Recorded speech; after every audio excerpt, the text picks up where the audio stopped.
No, Tom. Yeah, Tom. Comments? No. Here's all your stuff. Here's all your stuff. That's extra. Want to pick a spot? Or are we out of town that day? That's Steve. Give this to him. Oh, just, Do you have a pen? I'll do it, press it down there. Hi. A pen? I'm Tara Pennington. I'm glad to know you. I'm it's nice to meet you. Let's I get the- actually live in Chaparral Park. Oh, okay. You know where that is? Folks, Okay. let's get started, please. Yeah.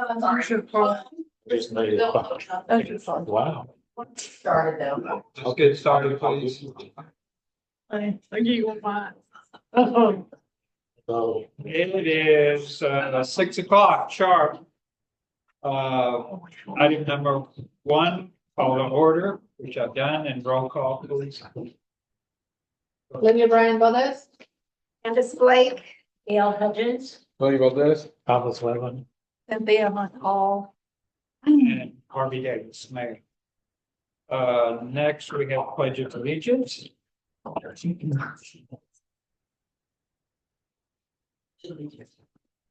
pledge allegiance to the flag of the United States of America, to the republic for which it stands, one nation, under God, indivisible, and liberty and justice for all.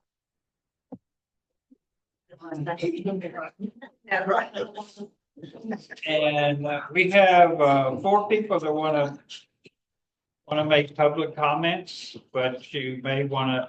You're welcome to make your comments when you take up item 4A also. I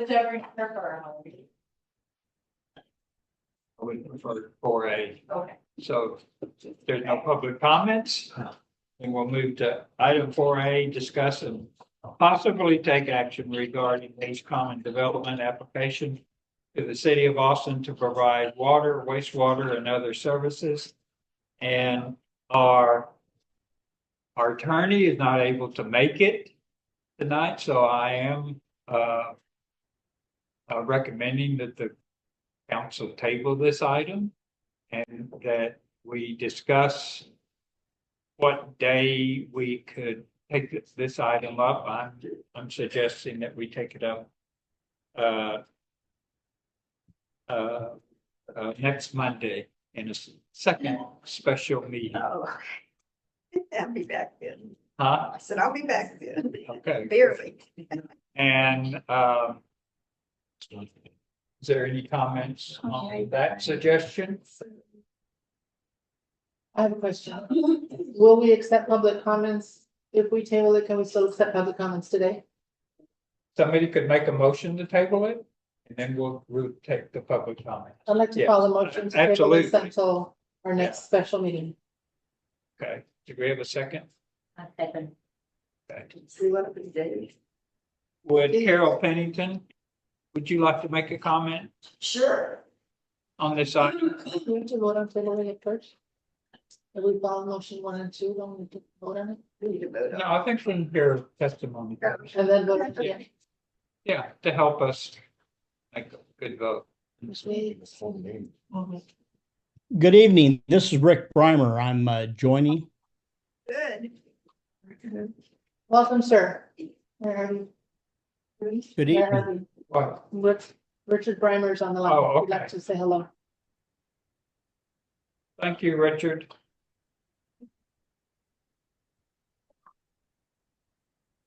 Carol, please proceed. Good evening. Thank you for letting me speak tonight. A lot has happened in the last 6 months, and we just kind of wanted to make some comments to bring y'all up to speed a little bit. Milestone applied for a MUD with the city of Austin. They had previously applied for the SER, just the SER. And now it's gone into a huge MUD application, and they are trying to rush it through as fast as they can without much discussion. The big part of this is they have asked for an amendment to the SOS ordinance. They want 25% impervious cover versus the 15% under the SOS ordinance. And that's on land that currently has 0% impervious cover for the last eons. So that's gonna mean less drinking water for all of us. All of us that are on well will have less water that's going into the Edwards Aquifer. Wanted y'all to know that there is a lot of parkland that they have presented. And the land right behind here would be a conservation easement. It would not be public parkland. They will have 12-foot paved trail that will go through along that easement that's already there, that I think y'all are familiar with, that goes over to where the RV park wanted to be. So that is going to be a 12-foot paved trail, and you can only get to it from the Bliss Filler parking lot or from State Highway 45, a little bit north of 1626, but there won't be a parking lot there, I don't think. There's supposed to be an exit there to get into Hayes Commons, but I don't really see a parking lot. So I wanted y'all to understand that. And this mud information was presented to the City of Austin Parks Department. And they approved it, and they put their stamp on it and said this looks good. But now they are hearing that it is not good. And they were deceived. They were not told all of the information that they needed to be told to make a good decision.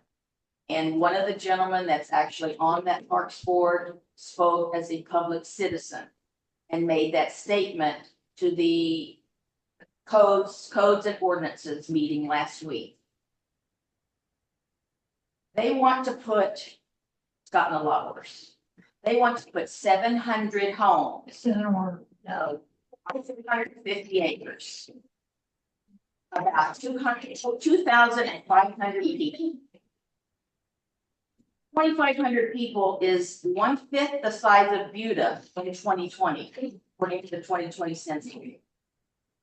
That is larger than some Texas towns.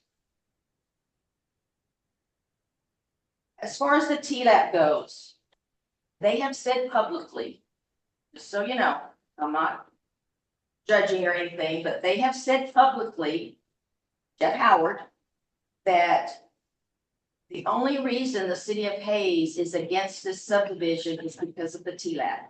Heard that? Okay, specifically, that's exactly what he said, and I know that's not true, but I wanted y'all to know, and hopefully that can be conveyed to them somehow or another. They threatened the city of Austin with TLAP, just like they're threatening you with the TLAP. And the environmental commissioners recognized it right away, and they did not appreciate it. And they called, 2 commissioners called them out on it and said that that was not a good approach to the city of Austin. So I don't know if y'all got all your documents. I do have a map of the parklands. Do you have those? Okay. So I urge you to not support the city of Austin services. There are a lot of things wrong with this proposed development. And we can all discuss this again next Monday or whenever you have your other meeting or. Okay. Thank you. Thank you. Darlene Starr. I don't know if I made enough copies, but I made copies of what I'm gonna speak from, and I can also hand off mine after I'm done with it. Okay, thank you. Get them around, it's.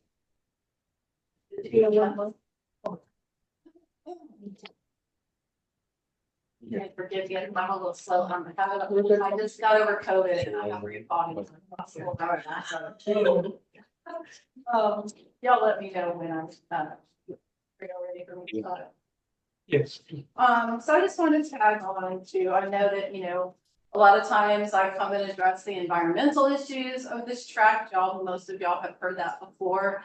I'm happy to revisit it with you and also with Mr. Breimer on Zoom, if he's interested in hearing about that.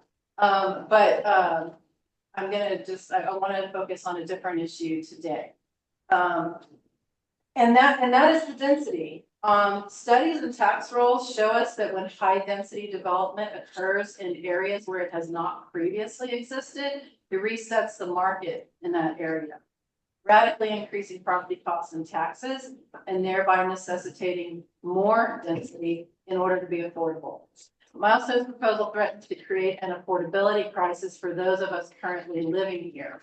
They're currently proposing 700 1/8 to 1/5 acre lots with a median price of $550,000, plus more expensive estate homes. I asked, what will that do to the property valuations and taxes for those of us currently living here? All of us here are on lots much larger. We were all required to be on lots much larger because of our proximity to the recharge zone or from being on the recharge zone.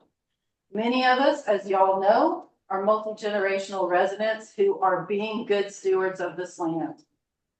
By supporting Milestone's unprecedented request for extension of the services into the Edwards Aquifer recharge zone and their unprecedented SOS impervious cover variance request, our neighborhoods would be set up for gentrification and residents being priced out. Please do not assist Milestone in opening Pandora's box. This, in my opinion, is their desired long game.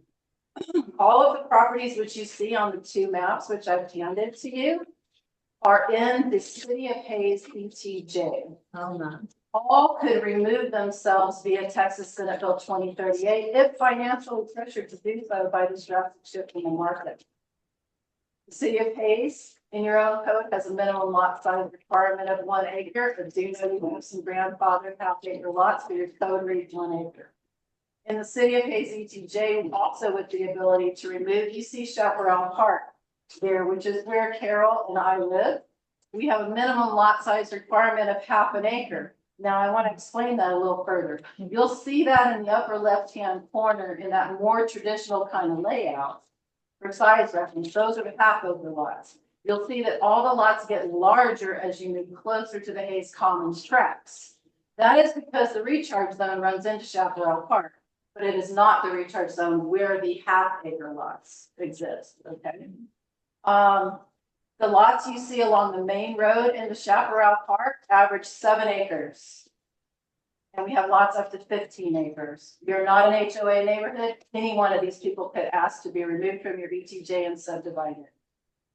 In the City of Hayes ETJ, also with the ability to remove is that I gave you phase 1 of Hayes Country Oaks. Now, Hayes Country Oaks has had 5 phases. That is the first phase. So y'all can just extrapolate from there. So I pulled that from the Hayes County website. That just to give you reference. The rest of the subdivision is similarly acred, but multiply it by about 5 times of that. I didn't go into marking like the acreage for beyond where you see just below Chaparral Park, you see 14, 8, 12, 8, 6.5, all that. That's along Carpenter Lane. That runs behind my house. Star, can I ask you something? You can, just so long as I'm going to be able to finish because I'm being concerned about my time. Will that be okay with you? Yeah. Okay. Yeah. Sure. Yes. You're concerned about all these other areas maybe wanting to subdivide their big 5 acre lots. Or the 157 acre lots, or the 28.3 or the 31.67, all adjacent to Milestone, some of whom they've already tried to buy. I will inform you and the council that we have received a call and more than one about with the resident over at Hayes Country Oaks that wanted to subdivide their lots. And wanted a water extension from us. Yeah. That's, you hadn't heard from that lady recently, have you, Don? Yeah. Anyways, we talked to her, but so that's something that's, Yeah, So you have- it's already come Right. up for you, yeah. yes, So, Yeah. Is that in our city property? no, it's in our ETJ. It was really behind, we have all these lots, past Sure. Red Bud Trail. Sure. You're gonna be able to finish your thing. Don't worry. I always so like I said, I just got over COVID, so I'm a little brain fog and it's really easy for me to lose my train of thought right now. Oh, okay, I'm sorry. So no, it's okay. I just wanted to tell you that because I might just need a second to get it back. So I wanted to show that so you guys are familiar with where the Milestone Tract is. You can see these large acre tracts that are, right next to it, all of them in your ETJ, not Austin's ETJ. And you can look at the size references of all these other ones that have not been marked and see that many of them are similar. So it didn't go to the point of marking every single one of them. And thank you, Carol, for pulling up all that information. But even as you go above into Chaparral Park, above Carpenter Lane, all of the stuff on the outside there is 15, 7, 8, no less than 3 to 5 right there. So it's again, if we have 1/5 and 1 acre, 1/8 acre lots selling at 550, a median price of 550,000, what is that going to do to my 3 acre homestead? What is that going to do to your 1 acre homestead, et cetera? And I am very concerned that that's going to create an affordability crisis where people are going to feel forced to sell to a greedy developer who has already tried to buy a few of these tracts, and I'm going to get to the specifics on that in a second. Or that they just feel like they have to sell or subdivide just to continue living there, because that's the reality. And we've seen this happen all over Austin, and we don't want it to happen here. So that's Hayes Country Oaks that you have there. What I'm showing you on these two maps is just only what is immediately adjacent. There are on the Hayes side. There are similarly large tracts on the Chata side. Milestone has previously made attempts to purchase the 159 acres of the Willie Farm, which you guys probably know is that little cutout in the middle of their tract. That is a family farm that has been in operation for over 150 years. And should be protected. And they have also tried to buy the 57 acres on either flank of their western side of their tract. They also previously purchased an easement from the owner of the 28.3 acre tract that you see there, which gave them that little piece that goes to Carpenter Lane on the northwest side. This gentleman is nearing 100 years old. Tell me they're not going to try to buy this from his kids, especially if they have water lines. That's another 38 acres, boom, out of the box. They've discussed purchasing the Stinson tract. We know Milestone wants all the marbles, you guys. So questions that must be answered. How would the city of Austin or the city of Hayes justify making variances for Milestone in an area where good stewardship of the recharge zone is currently practiced, and potentially opening the door for any of these to remove themselves from the city of Hayes ETJ and follow suit with more density? Either to cash out or simply to keep up with the increased cost of land that Milestone's density would create. How would city of Austin or city of Hayes stop Milestone from expanding their footprint? They say they will size those lines only to their current existing plans, but we know that that doesn't track with utility law. And we know that doesn't track with also their track record or their plans as we heard them express previously. How would city of Austin or city of Hayes say no to subsequent service and variance requests if making this concession for Hayes Commons? How do you say no to the more variance requests that come after that? As you we don't have ETJ with their development, so we have no say in saying no or yes. All we can do is support or not support the city of Austin. They're the ones that get to say yes or no. But they're asking you for support right now, and that's the point That's I'm right. trying to get to. Right, that's correct. So supporting an SER request, you are getting support.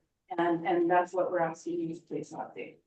I'm just saying, these are things these are answers that these questions have to be answered. There's no development agreement with you guys. There's no development agreement with the city of Austin. There is nothing on paper. How does anyone justify supporting a service extension request to a thing there's no contract on, that they have to have this idea that the city of Austin is somehow going to be able to control Milestone just because they're in business with them on an SER is a fallacy. We have seen Milestone break deals over and over again. We've seen them clear cut properties that they said they wouldn't touch. We've seen it over and over again. Anybody can drive past Skyridge on 1826 and gasp out loud when you drive past that place. So also, like, how would City of Austin or City of Hayes keep non-point solution out of our wells? We're all on wells here. Everyone who surrounds this tract is on wells. The aquifer in Barton Springs, pesticides, rat poison, fertilizers, pharma, pet waste, right in our water. The SOS ordinance itself says that no variances shall be allowed. Historically, the only time a variance has been allowed to the SOS ordinance, allowing greater than 15% impervious cover, has been in cases of redevelopment of properties built before the ordinance existed. A current example of that is the Brody Oak Shopping Center. The old Brody Oak Shopping Center is currently being redeveloped as mixed use, has a variance, but it's going from like 80% impervious cover to something above 15. That's historically the only time SOS variances have been granted, is when it's going to create some decrease, never an increase, unprecedented on one of the most environmentally sensitive parts of the Edwards Aquifer Recharge Zone is what they're asking. So I'm just asking you, please, you have many of us fighting alongside you. We've attended an exhaustive number of meetings over the last 6 months. I personally attended at least one meeting every week, the entire summer, if not.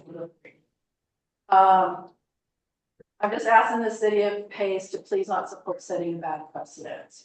The Environmental Commission has objections to this. They have requested a third-party environmental impact study. Still waiting to see if that's going to happen. There's another time we go behind them. I mean, in front of them, I should say, before them. Several Austin Commission members and council members have also started to notice Milestone's MO of bullying and twisting information. And as Carol mentioned, some of them have already started calling it out in public meetings. There's an entire slate of meetings at the City of Austin Commission still to come, reaching into January. The only rush here is Milestones. Please don't let that be your rush. The only reason that they are rushing is twofold. They have an upcoming election in which they risk losing supporters of the City of Austin. There's going to be a new council in January, y'all. They also started a shot clock when they put this paperwork in for the mud. You guys are familiar with working these clocks. They started a shot clock when they put this mud paperwork in, and if they don't get approval by the time the clock runs out, they got to start over. And we've seen this game before. It's not our job to solve their problems for them. And if they could develop this land without the assistance of City of Hayes or without the assistance of City of Austin, they would have already done it years ago. They wouldn't still be sitting on it if they could do it without yours or Austin's support. Their fear tactics are that they're old. We're all tired of it. And I ask you to please continue to stand strong as we have to go along, and I promise you that we'll be standing. Thank you. Lee Burton.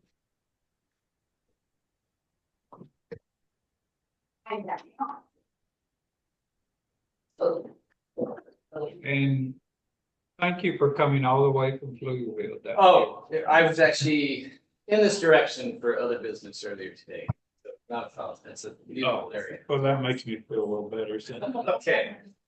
Well, yeah, it's I like coming down here. So sorry it's so dry. But anyway, thank you so much for lending me your ear. And I'll keep this brief. I'm the executive director for SBCA, otherwise known as Save Barton Creek Association. So just to clarify any confusion, historically, we're actually the oldest nonprofit, environmental nonprofit in Central Texas, dating back to 1979.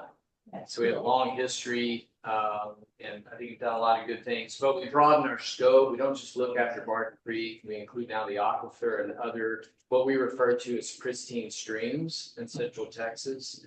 And trying to appeal to everybody, you know, people like you, that most of you I think have been here for a long time, but, you know, also trying to save areas and watersheds for future generations. So I just wanted to, these two ladies who've been doing a ton of work on this gave you a lot of details. I just want to kind of give you a 50,000 foot view of our perspective on this, and hopefully be able to relate that to you know, your own opinions, because you're the ones who live out here. Right? You have to live with this, whatever happens. So the first thing is, we spoke to the Planning Commission, and we have someone on the phone here, obviously, a couple of weeks ago. They did not approve this. Okay. And Is that, wasn't that the? I'm sorry, I said Planning Environmental Environmental Commission. Thank you for correcting. Sure. Planning Commission was going to take it up tonight, and they actually postponed it for a month. So excuse my faux pas. And so, yeah, they did not pass it. They did not forward it as an affirmative recommendation. And again, as Darlene just spoke, a big part of that reason was because they were asking for this exception to the impervious cover. And, you know, one of the things that came up was, well, why should you get an exemption? No one else has, right? And they really didn't have an answer for that, except one of the things that Milestone's representative said. He's a nice man, but he was like, well, we're not even sure this is financially viable if we don't get that. Okay.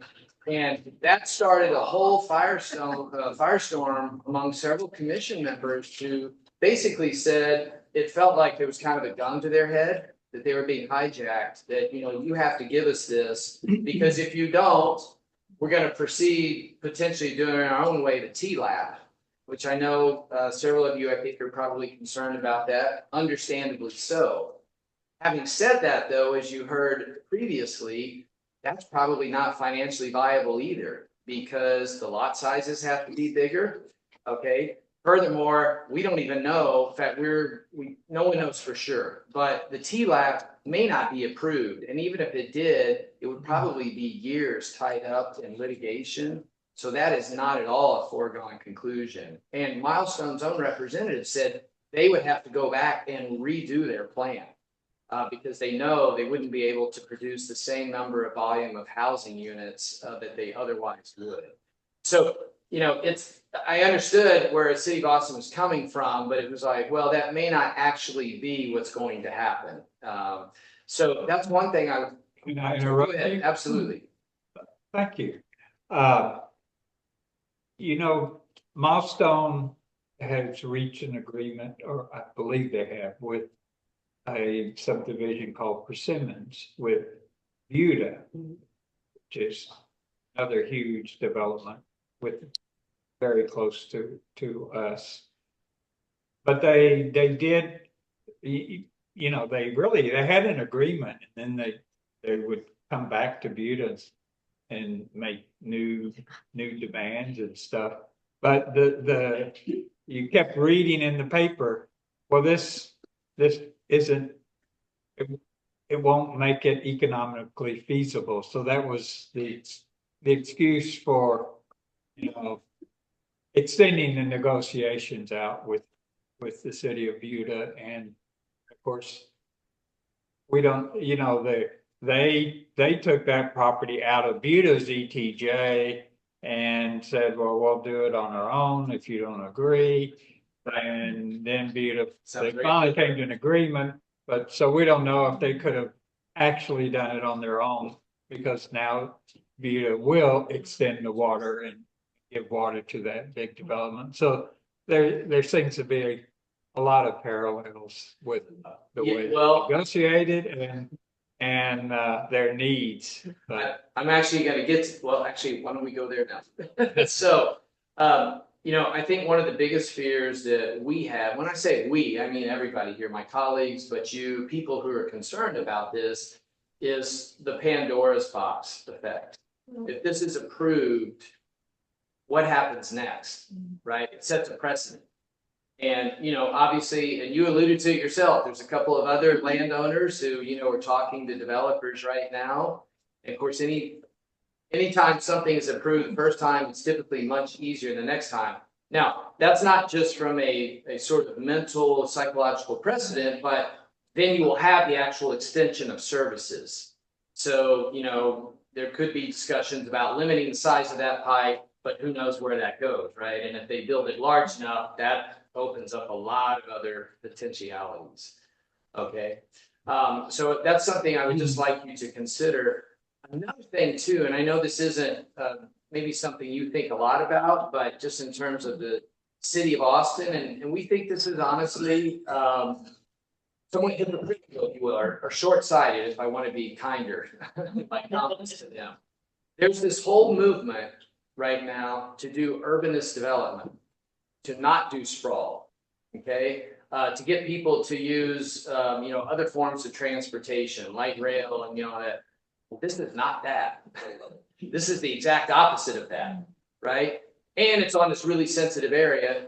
And by the way, even though SCR may appear to be better, that's not necessarily guaranteed. You know, we all hear about, you know, leaking pipes, et cetera. You know, it's going to go over to Little Bear Creek. So again, I'm not saying huge fan of TLAP or whatever, but even beyond TLAP, there's other options like OSSF, right? So there are less bad What is alternatives. OSS? That's the on-site septic facility, right?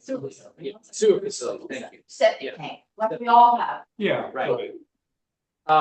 And so that comes into play as well, that it doesn't fit the model that they've been, you know, you read about, you hear about, it's in the paper, you know, various council members. So we saw this where this doesn't comport. And, you know, maybe there's political motivations behind, you know, Darlene referred to, you know, elections coming up. I don't know. That's beyond me. I'm not in those discussions, but it makes you wonder. And then the last thing I will say is that, you know, just thinking about this, it's obvious, but I think people forget about this. Once it happens, if it happens, there's no going back. You know, if there's a mistake, you end up with a big development, you feel like that your property, your neighbor's properties, your friends, your relatives are compromised. It's not just now, it's for all generations insofar as we know, right? You know, dozens, more like hundreds of years, right? You can't roll that back. And so I know that you're not a, you know, a large metropolitan area, megapolis, but you have some sort of skin in the game, otherwise they wouldn't be writing you and asking for this. So this is potentially your legacy, you know, to say, no, you know, we want our land. I mean, it's beautiful out here. As soon as I turned off the main road, I was like, wow, this is great. I might try to move out here. So like the house. Yeah. But seriously though, this is potentially your legacy to help protect as much of this. And obviously some of this is going to change anyway. We all know about the influx of people. But in my opinion, my colleagues' opinion, this is not the right area to cram in a bunch of new development and sprawl for a lot of reasons. And a big part of that, in addition to aquifer, is quality of life, which is why I'm sure you came out here to begin with and incorporated and way back when that whole story and kept this a smaller community.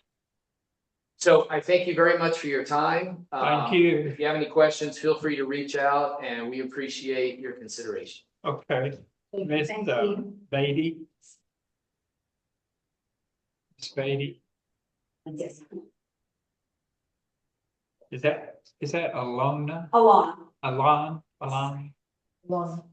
Alana? Okay, sorry. So my name is Alana Beatty, and I'm fairly new to the group. I also live in Chaparral Park and am extremely concerned about this as a resident. I'm also an environmental science teacher at Bowie High School and have been involved with SOS, Barton Springs University, which was an event going on today at Barton Springs. And so from an environmental perspective and from a personal perspective of, you know, the area in which I live, I feel like I need to get, I need skin in the game too. And I apologize, I literally have been learning information. There's so much information because of the way that Milestone is running their show. Please not. No, I don't need cookie. I'm sorry. I was supposed to get If it. it's all cookies, she's welcome to eat. Yeah, we're snacks over here. So I apologize. Totally lost my train. Sorry, my daughter does exactly the same thing. You're talking about trying to learn all the Oh, yes. information because of the way that they operate. So coming into this, just starting to learn about it, the way that Milestone is playing their game, and they really are playing a game here. It's a game of desperation is what I'm seeing. From going to the TCEQ meeting and seeing them, petitioning for the TLAP permit, and hearing their weak argument, because when it comes down to it, the only thing that they are interested in is their profit margin. They have no concern for our environment. The 157 acres of conservation land that they totally snowed hard with because they were not truthful and forthcoming. They did not reveal everything about their project's plan, is a joke. Like the land that they are proposing as conservation and part of the parkland is not developed. So it's not something that they're giving up in order to make this community better. It's something that they couldn't profit off of anyway. And they're trying to color themselves. I might add that the prior developer was trying to give the city of Hayes that land for a public park. Just a little history for you. So it's not news to you, the game that they're playing. But from the meetings that I have been to, what I see is that they are desperate. They are clutching at straws. They don't have a water source. The SER would end up allowing for the highest density homes in our area here in their development. And that is exactly what we don't want. They've talked about how they've had favorable results from the wells that they've looked at, pulling water from the Trinity. And that's a load, because we all know that Jacob's Well had zero flow this summer coming from the Trinity. So there's absolutely no way that they would be able to pull groundwater without every single one of us suffering here. And those of us in Chaparral Park who have Aqua Texas is also, Aren't they wanting to pull like 4,000 gallons? they overpull and they're getting fined for it.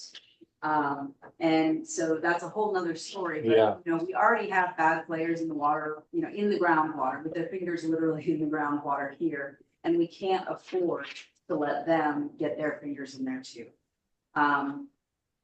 Anything that we do, hold them back, is making this development less profitable. And that's what we have to do. And we have a slice of heaven here, and we really need to work to preserve it. This is something that is not only a paradise that we get to come home to every day, but it is something that is environmentally extremely important for not just us in this community, but the entire greater Austin area. I think the last thing that I wanted to say, in terms of attending meetings, I went to the environmental commissioners meeting, and I heard one of the commissioners saying that this was almost sounding like extortion, and it is. Which commission? I believe. Two of them did actually. Okay, sorry, I don't remember. the names. Rimmer? We could. Rimmer, maybe? find Mr. Blumer's on the line. Yeah, we'll talk to him in a minute. And he was also, took it upon himself to show up to the code of ordinances meeting as a citizen to discuss public record with the park, meeting with them, and talk about how dishonest they were. The doors are closing in around them. They don't have many options, and if we can stave them off, they will find that they will not be able to meet their profit margins, and they will have to find a different way to do this. And we just need to keep proposing them. We have a great community around us. We have you guys who don't want this development. We have those of us in Chaparral Park. We have GEAA. We have Save Our Springs Alliance. Like there are, I think it was even Sierra Club. That was the one I couldn't think of. We have all of these entities coming together to speak against this. And we are stronger when we stand as a community like this. And we need to continue to do that. Thank you very much. Mr. Brammer, would you like to say anything to the council and our guests?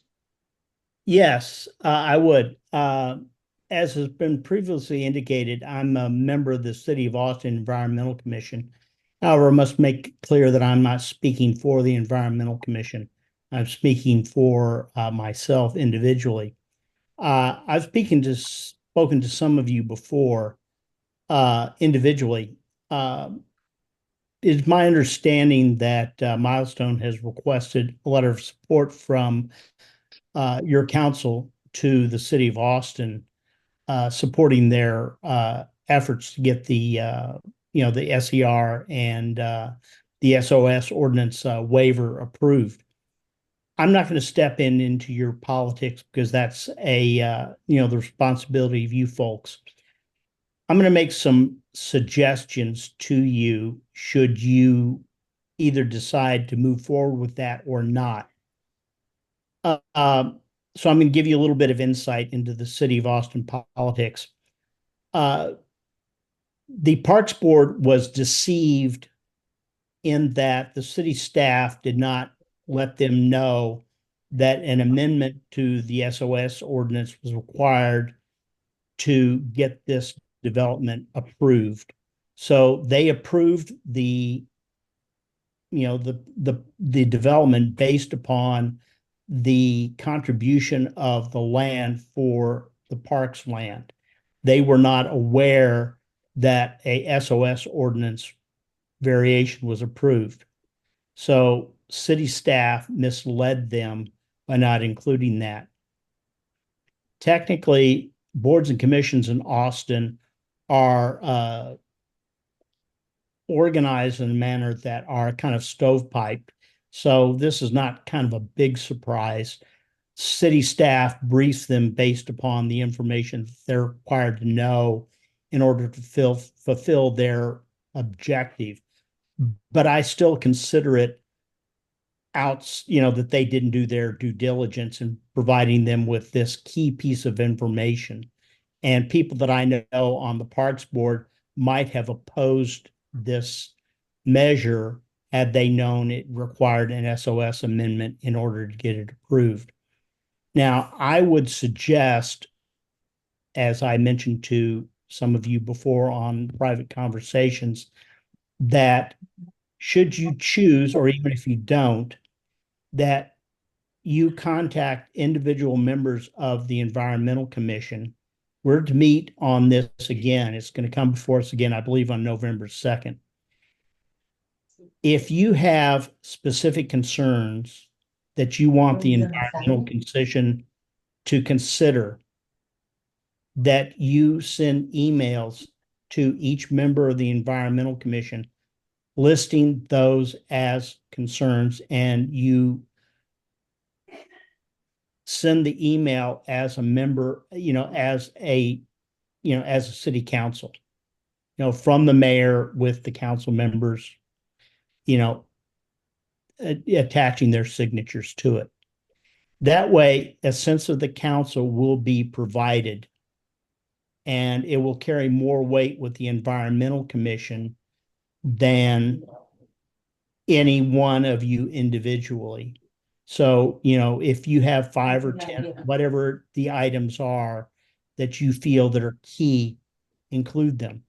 Also, Liz Johnson is the person in the watershed protection who is responsible for negotiating this deal with Milestone.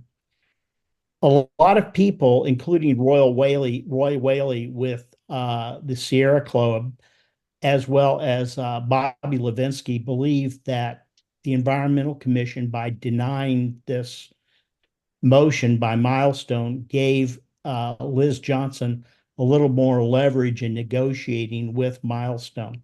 I don't know, that's their opinion.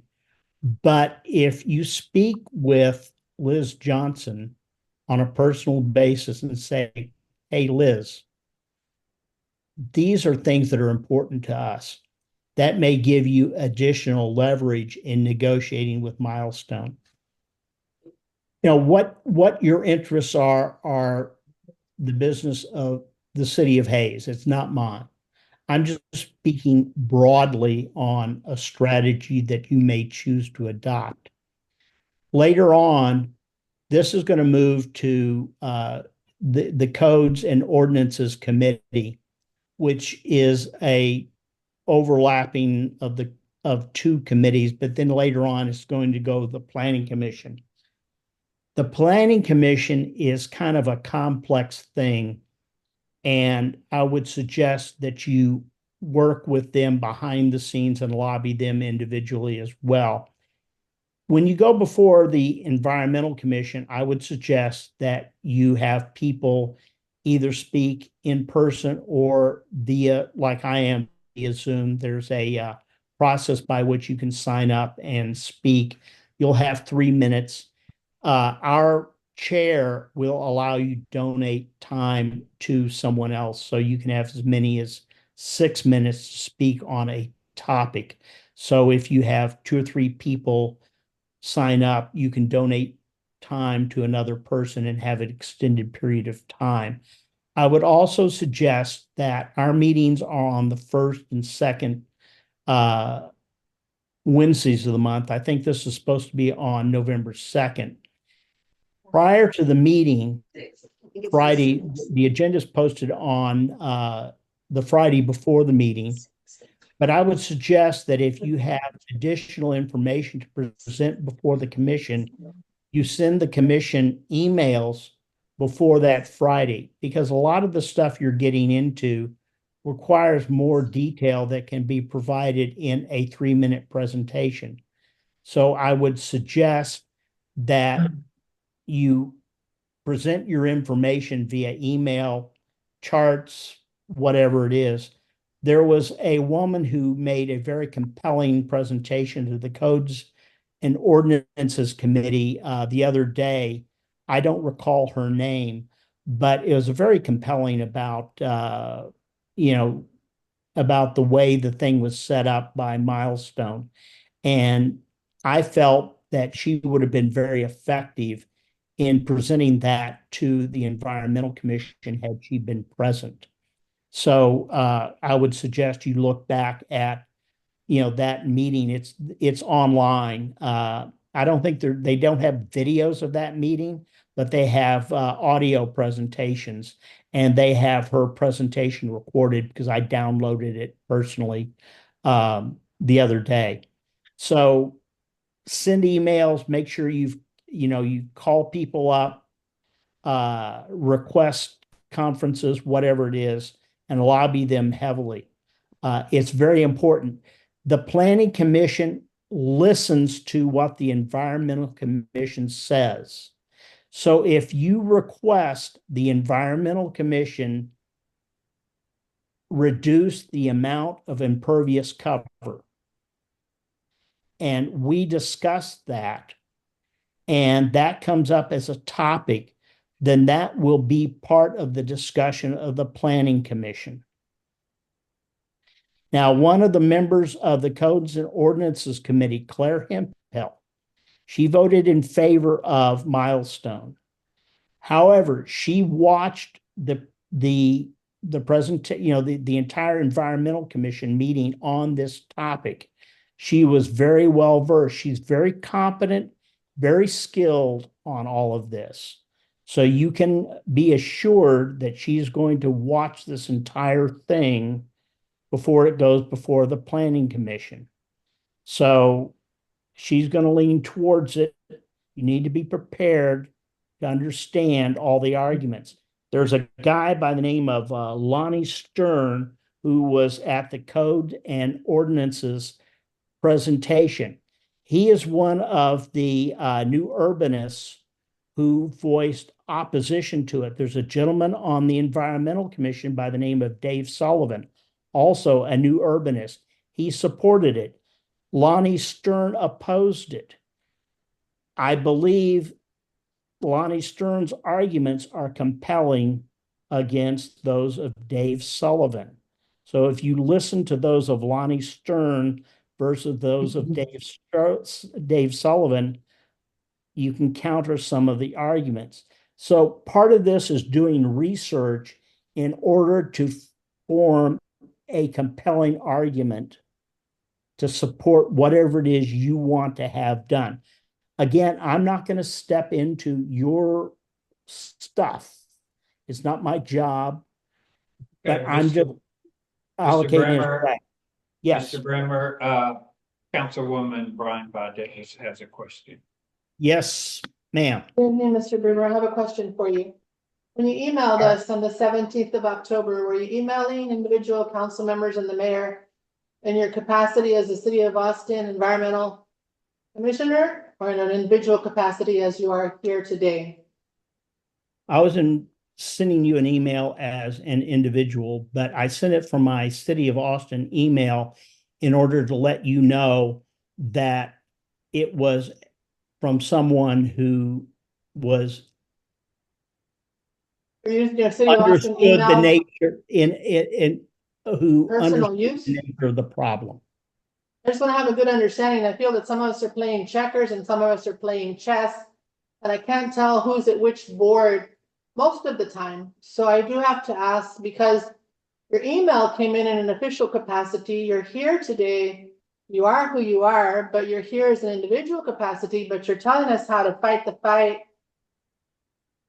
against the city so that you're telling us what to do. And it feels to me that you're giving us guidance on how to perhaps pad your decision-making or your peers' decision-making and justify leaning one way or the other. And perhaps that's the No. reason for the guidance today. I'm not quite sure, so I would like some more background information. Sure. On the contrary, Your if call you today. support Milestone, you can use the same information to support your presentation in favor of Milestone, right? You can go to Liz Johnson and say, you know, we're in favor of Milestone's proposal for the following reasons, whatever they are. I don't know. Again, I'm not getting into your politics. It's not my responsibility. But if you feel that it's So in then your you called us, you emailed us from your City of Austin email. I'm a state employee. I work for the government. I'm not allowed to use government email, and I can get terminated for using it for personal use. That's why it was a flag. It's coming forward in official capacity, but you're here today as an individual capacity. And it's like friend or foe. That's what I'm trying to decide here. I know you're very knowledgeable. I'd like to know why you rescheduled your meeting for 4 weeks, and then everyone seems to be rescheduling to allow more strategy time across the board in every avenue. Everyone seems to be delaying. Delay, we hope you die is the way that usually goes. Delay, deny, we hope you die. It's the same. I'm not So that people don't have to get to the. I'm not rescheduling anything. I don't schedule meetings. Right. I'm just an individual. The meetings are scheduled by the city staff. And in fact, there's one that was going to be held tomorrow that was canceled by city staff for whatever the reason they canceled I was it. gonna say, do you know why it was canceled? And the meeting that's not on the 2nd of November is a Saturday. I believe there's an error. It's the November 6th is a Wednesday. Let me look at. And you the mentioned calendar the meeting here. is on a Saturday. I just want to Uh, confirm because we hang will on a minute be here. paying close attention to that. I'm sorry, I apologize. It's on the 6th. I had the it's on the 6th. I apologize. Thank you, sir. But the meeting for tomorrow, which is for was canceled by staff because of lack of topics to cover. And that's not unusual. They frequently will cancel meetings because of lack of items on the agenda. And so they will cancel it and move items that might have been on the agenda for, say, tomorrow to a future date. Thank you. That Thank was you, that was my Mr. question. Brimmer. Thank you, Mr. Brimmer. Does anybody on council have any questions? We've had a motion and a second to, One more question, if I may, sir. yes. May I ask you, Mr. Brimmer, Yes, ma'am. your comment, someone quoted you, and I just want to confirm that was yours, that you felt that Milestone's dealing sounded like extortion. Was that you who made that comment? I don't really remember that I said that. All of our meetings are recorded. And you'd have to go back and look at the Does it meetings. sound like something you would say, or do you remember maybe another person on Environmental Commission saying that? I feel that sometimes developers sometimes try to push the Environmental Commission to make decisions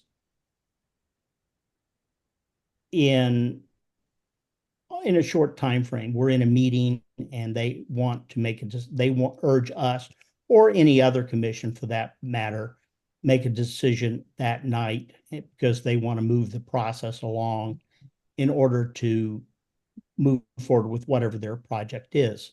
And so it's in their best interest to get us to, or any other commission to move forward. And I don't always believe that it's necessary to move forward as quickly as they do. But you would have to look at the video recording or I think there's also a transcript available as well. So you'd have to go back and look at that. But I don't, literally recall everything that I said, but you'd have to go back. Thank you. I appreciate your time, sir. Okay, thank you. I have no further questions. All in favor? That's a unanimous vote. If we pick up this item next Monday, is that going to be okay with everybody? May I ask a question? Yes. Do we need to have a meeting on Monday at the request of Milestone, or can we hold off until November 12th? Up to you. Well, it sounds like we want to do it before the November 6th environmental commission. Yeah. I'm prepared for that. I will say that this is coming from an email from our attorney, but I think Milestone is trying to pressure us to make a decision. Yes. However, I don't have a problem with taking this up on Monday and having it as one item because that way, because it's going to take a long time. Yes, sir. We don't think that schedule's right because we have a copy of the scheduled meetings. We don't think So- that's the right date. There was supposed to be a meeting tonight, before the planning commission. But that, the agenda item was only a report Yeah. from the meeting that was held last week. So there's no action taking place. So because of that, the next planning commission meeting is going to be November 12th. And the environmental commission meeting will be after that on the 20th. November We 20th. have to meet first before the EC can. Yes, the planning commission has to meet before the environmental commission, and so because of tonight's. It was previously the 6th. Yes, it was the 6th, but I don't think they're gonna hear the Hayes Commons. They are gonna meet on the 6th, but the Hayes Commons thing will not be on that agenda because it has to go to the, It has to go to Planning the planning commission before it goes back to the environmental commission. yes. And so the reset happened with the planning commission making a change tonight. That's what reset the calendar. It Yeah. was not the other committee. Thank you. So it's the 6th, the 12th, and then Planning commission meets on 12th. the 12th, November 12th. And the They 6th only is meet once a environment. month. That's. And then the environmental commission will meet the 6th, but I don't think this will be on their agenda. And their next one is November 20th. Thank you. Well, the city of Hayes does need to make a decision on this. And that decision may require us doing a fairly substantial amount of work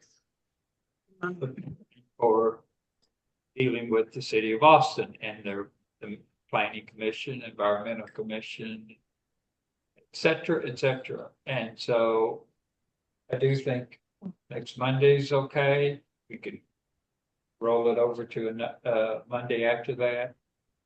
Tuesdays are bad for our attorney, or he couldn't do it tonight. So Monday, the 28th. Monday, the 28th. so this would be the one and only item.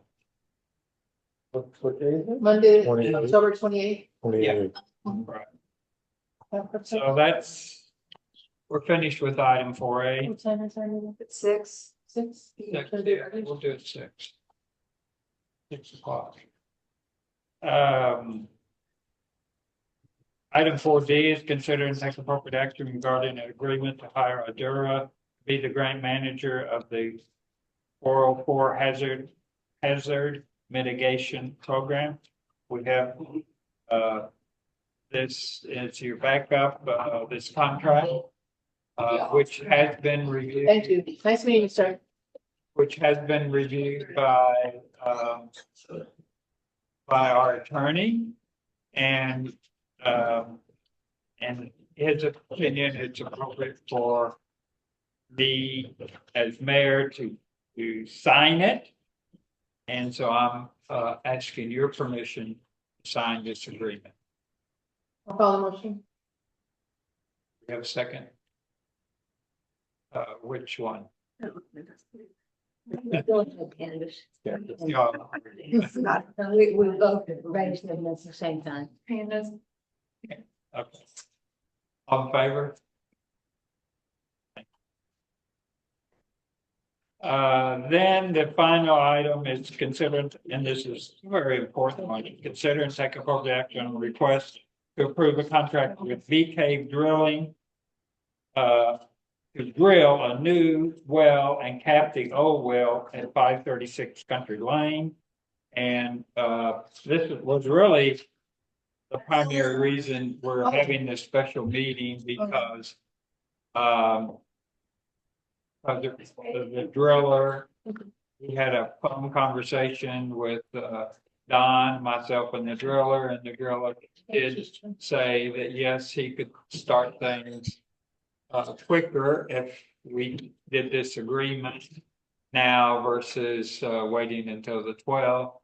The contract, I'm going to turn it over to Don in a minute, but the contract is, you have in your backup a figure of about 134,000, but it's now 138,000, mainly due to cameras that are needed to make sure everything's okay down there at the well. And we will have to pay 50% of the amount of the contract upfront. So it'll be a big expense. And Don, you have the floor. Thank you. Thank you for your patience. Oh, well, I enjoyed the public comments and y'all's discussion. That was very good discussion and good comments. Good evening, council. Good evening. Good evening, sir. Just kind of give you a little background and bring you up to speed. I'll have some recommendations for you. But this is for the new Country Lane well at 530 Country Lane.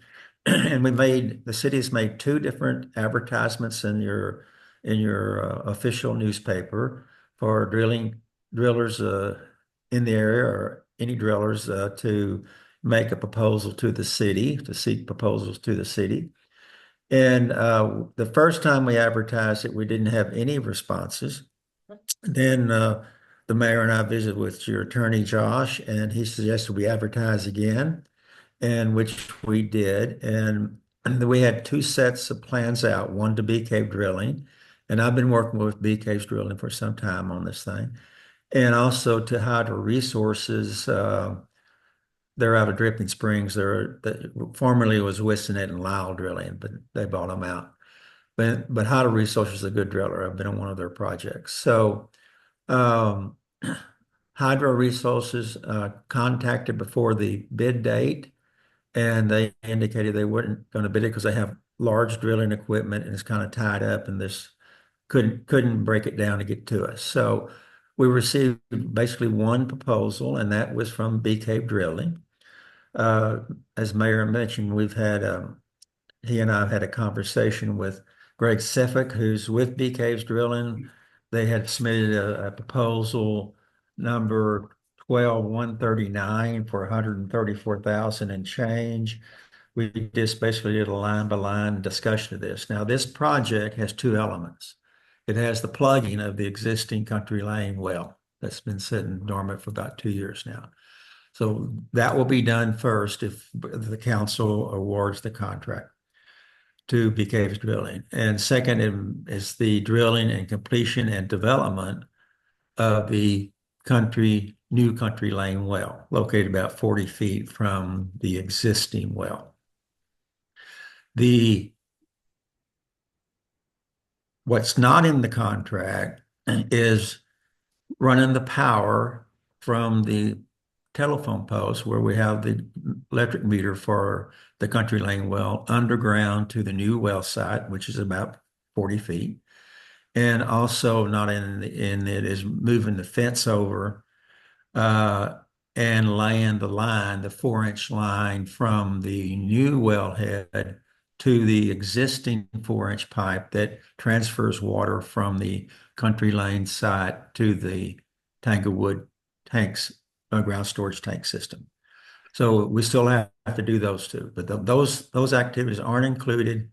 But the plugging of the well and the completion of the well through the wellhead is included in the proposal. And I will visit with PGMS about these other tasks and also with electrician. But as the mayor explained, after we went through the fairly detailed line by line item on the proposal 12139, we found a couple of things we wanted to add to it with the council's approval, and that's basically what made the difference between the 134 and the 138 proposal, which is proposal 12170.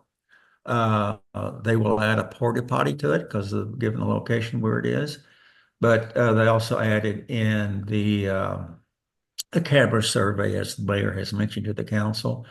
So this is a fairly detailed proposal. It is, in my opinion, competitive and given the marketplace we're in currently, but it would be a turnkey job for those two particular activities: drilling and completion of the well and plugging of the existing Country Lane well. So if the council awards the contract to Bee Cave, then we do have a contract, I think, before you as well that I understand that your attorneys has reviewed. I have reviewed it. I gave my comments this morning to Mayor Davis. It's a fairly standardized drilling type contract. Basically, it's a cost contract with it's proposed at 138,000 and change. And if some line items changes, if they have to go deeper or if they find something that requires an addition, then that we add additional cost to the project. I don't foresee that we're going to have a major change because we know what the aquifer is and where it is. So we have good camera surveys on the existing downhole that I shared with Bee Caves Drilling, and they reviewed those videos as well. So we should be pretty close all the way through. We've also, the mayor and I visited with Barton Springs Edwards Aquifer District with Miss Erin Swanson, who's their regulatory person there, about the plugging of the well and drilling the new well. And she was really cooperative, and we sent her a set of plans and have no comments back on them. I don't think there's any permitting we need through the Barton Springs District, but we are having open communication out with them. And they're aware of it. If the council approves this bid, and visiting with Bee Cave Drilling this morning, they would be available to start on November 11th. Veterans Day? That's Monday, November the 11th. On Veterans Day? That's a, Yeah, I think it is. Are they working on Veterans Day? That's a Veterans Day, okay? oh, okay. Just a second, Tony has a question. Hey, Don, do we have a performance bonds on there? Do we have any bonds? There's not a there's not a performance bond provision in the contract, so no. So, We could add that though, if you wish. It will cost a little more money, but Yeah. we can add it. yeah, we need a performance bond in case something happens and with weather or stuff or. Because it's a lot of money not to have a bond or performance or insurance, if the work is gonna get completed. Yeah, they'll normally run 3 to 5% of the contract price for a performance bond. Yeah, I think it's worth it. If something happens, What is the total value, sir? It's not 130. 38. Yeah, It's not 134. That's Right. a different one. 167? 138, 138. 138. Okay. 130 even, No. 138. 138. 138,000 00. No. No, I don't know what the, Don, what's the price right now? $138,174.69. Okay. And also, Don, wait a minute, can we talk about the performance bond? That's gonna add, 4 to 6,000 to the cost of the project. And Don, is that worth the extra money, in your opinion? Well, it's an insurance policy, Mayor. So as I mentioned, it'll run around 3 to 5% of the contract price. I can visit with B Caves Drilling as a requirement, and they will add it to that cost to their bid. And our insurance company, through Texas Municipal League, do they provide that kind of insurance? I know they would to the city. That's worth a call to TML though.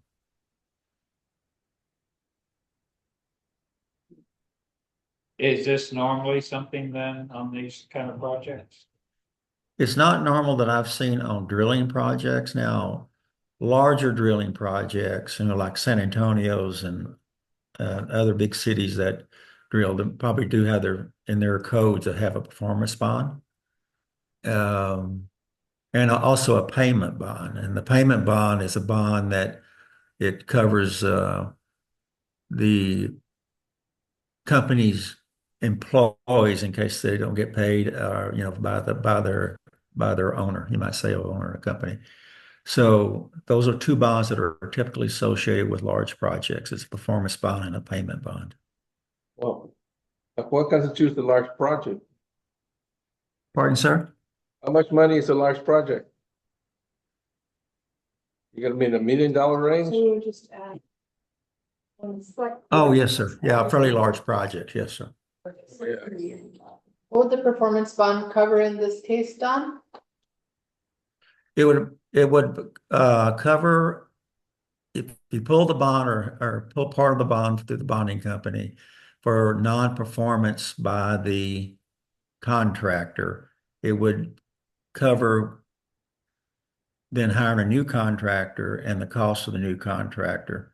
That's to be the delta over what's currently cost of the 138, but then the bond would cover that cost, performance bond. It's just basically covering the Magnitude in case something happens. getting a new contractor. That'll pay out that one, the non-performance of one, and hiring a new one to replace. If they default on the contract, we're gonna pay them the whole 30. Well, of course, we're gonna pay 50%. Yeah, that's why the And it's a performance bond, non-refundable. that's why my mind It's a can't, non-refundable deposit in the contract. It's non-refundable. And capping it is at 100%, also non-refundable. what I'm saying is, if we're gonna pay 50% up front, then we should have a performance bond. If we weren't paying 50%, and we were paying to go for unit bid price and the work product is done, then I don't have no issue, we don't need a performance bond. Or we're paying $50,000, then we should have a protected investment. Why don't you make a motion to add that? and a performance bond. I make a motion to add a performance bond to the contract. We have a second. Any more discussion? Do you have anything else to say about the performance bond, Don? No, sir. How long? Which will cost, 3 to 5. 5 to 6,000, I guess. Maybe we should have. It's not, so Don just said that it isn't usually done with the drillers. Not on smaller projects like a drilling project. Well, to them, it's smaller, but to us, it's a lot of money. to put Yeah. out It's a lot of money for the $140,000. city. Is Absolutely. Bee Cave kind of a one-man show?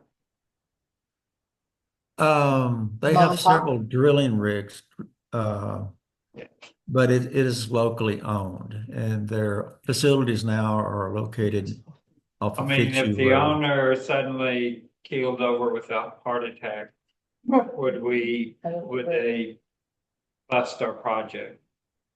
And we- Oh, they'll finish the project. They have several drillers, licensed drillers.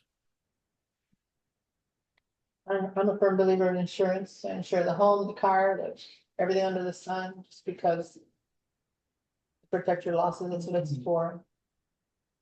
Okay, I mean, it's kind of a hard trade-off because it's a heck of a lot of money, A lot of money. but it's, being a little more careful. So there's an argument on both sides. And all in favor?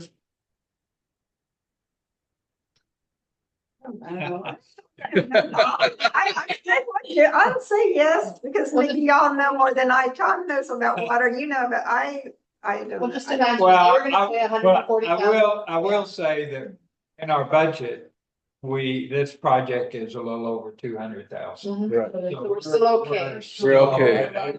I feel it's a good thing to do. I think that if you're gonna write a check, Like you said, you never know. if you're gonna write a check out of your personal budget for $140,000, you wanna safeguard it with an extra 5. Yeah, Yeah. that's exciting. Okay, with that provision, I think, how about if does this make sense to you, Don, to do two motion? One is to accept the bid of DK, and then the second one would be to ask the council to authorize me to execute the contract in Contingent with upon- with your concurrence that it's okay for me to execute the contract.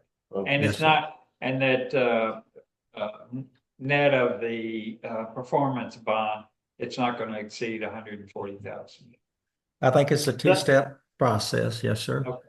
So- So somebody may wanna make a motion to accept the BK. Well, let me make a recommendation if I may. Okay, sure. I recommend to the council to approve B Caves Drilling Incorporated estimate for number 12170 in the amount of $138,174.69, subject to B Caves Drilling providing a performance bond that will probably be at the cost of the city, but not to exceed 5% of the bid amount. Alexa Palmer's. Okay, we have a second? I'll second. All in favor? Thank you. So if it exceeds 5%, well, maybe there's two possible solutions, and I'm sure there's more than two. BKs will not provide a performance bond. And so at that point, we would have to negotiate with it, either with a more or with another company. Or it'd be, the performance might be more than 5%. Are you saying, sir, that they would be they are likely to not want to accept the contract if we buy a performance bond to protect our work, our interest in this project? Oh, I believe they would be all right providing a performance bond as long as it was a part of the cost of the project. Right, okay, but they would have no problem. Yeah.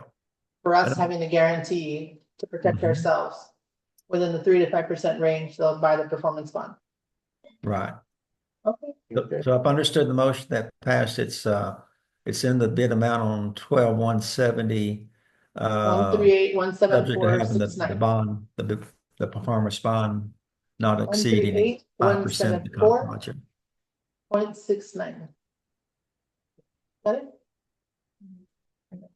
Okay, the second. Okay, go Who ahead. seconded? Was it Candace? I think it was Okay.